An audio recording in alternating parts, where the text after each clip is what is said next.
আসসালামু আলাইকুম এভরিওয়ান, সবাই কেমন আছেন? আলহামদুলিল্লাহ ভালো আছি। আজকে রান্না করব ইলিশ মাছ আর চিংড়ি মাছ আলু দিয়ে। আমার ছেলে ইলিশ মাছ খেতে চায় না, কাটা, তাই জন্য। আর ও প্রচুর পরিমাণে চিংড়ি মাছ পছন্দ করে। শুধু ওর জন্য চিংড়ি মাছ রান্না করব আর বাসার সবার জন্য ইলিশ মাছ রান্না করব। আমি পেঁয়াজটা আধা থেতলিয়ে তারপর আমি কড়াইতে দিয়ে দিয়েছি। তারপর আমি আদা রসুন বাটা পরিমাণ মতো দিয়ে দিয়েছি, লবণ, যা যা উপকরণ লাগে, হলুদের গুঁড়া, মরিচের গুঁড়া, তারপর ধনে গুঁড়া, জিরার গুঁড়া, এসব ভালো করে দিয়ে অনেকক্ষণ যাবৎ এটাকে আমি ভালো করে একদম মিক্সড করে নিয়েছি। কালারটা অনেক সুন্দর আসছে, দেখতে পাচ্ছেন। মনে হচ্ছে ঝোল দিয়ে এক প্লেট ভাত খেয়ে নেব। এই রান্নাটা আমার হাজব্যান্ড পেট ভরে ভাত খেয়েছে, আলহামদুলিল্লাহ। খুব ভালো লাগছে, ওর কাছে অনেক ভালো লাগছে নাকি। এটা পাতলা ঝোল বলে ইলিশ মাছের। এই রান্নাটা তো সবাই করেন, আমিও করলাম পাতলা ঝোল, এই প্রথম করলাম ইলিশ মাছের। যাই হোক, অনেক সুন্দর লাগতেছে, কালারটা দেখতে পাচ্ছেন। আমি পানি দিয়ে দিয়েছি কষানোর শেষে। তারপর আমি ইলিশ মাছগুলো এক এক করে দিয়ে দেব। প্রথমে লেজটায় দিয়ে দিলাম। এই তো দেখতে পাচ্ছেন কত বড় বড় চাকা এই ইলিশ মাছেরটার। আর মাছটা মাশাআল্লাহ অনেক মজা ছিল।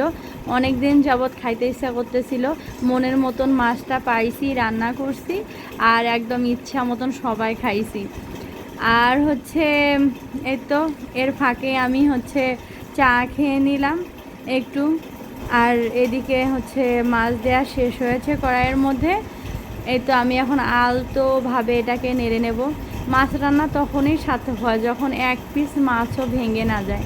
আমি মাশাআল্লাহ আজকের রান্নাটাতে এক পিস মাছও আমার হাত থেকে আমার হাতে ভাঙেনি। আমি খুব আলতোভাবে রান্না করেছি। আর এই তো আমি ঢাকনা দিয়ে দিলাম। এখন হওয়ার পালা। এই তো মাছটা প্রায় হয়ে এসেছে। তারপর আমি ধনে কুচি দিয়ে দেব। দেখতে পাচ্ছেন আমি ধনে কুচি দিয়ে দিয়েছি। এখন একটু ধনে পাতাটা হালকা একটু নেড়ে দেব, যাতে একটু সব জায়গাতেই এর ফ্লেভারটা যায় আর কি। আর আমার ছেলের মাছটা আমি হাতে মেখেই দিয়ে দিচ্ছি, রান্না না করলে নয় এই অবস্থা। তো সেই জন্য একটু হালকাভাবে একটু আলু দিয়ে, কয়েকটা চিংড়ি মাছ দিয়ে, একটু ধনেপাতা দিয়ে হাতে মেখে তারপরে দিয়ে দিয়েছি। এরপর আমি এখানে পানি দিয়ে দেব। তারপর এটা হতে থাকবে। এইদিকে আমার রান্নাটাও প্রায় ইলিশ মাছটা শেষ। রাত বাজতেছে আপনার 8:30, আর আমি রান্না করতেছি। এই তো আমার রান্না শেষ হয়ে গেছে। দেখতে পাচ্তেছেন কত সুন্দর হয়েছে রান্নাটা। আল্লাহ হাফেজ, সবাই ভালো থাকবেন।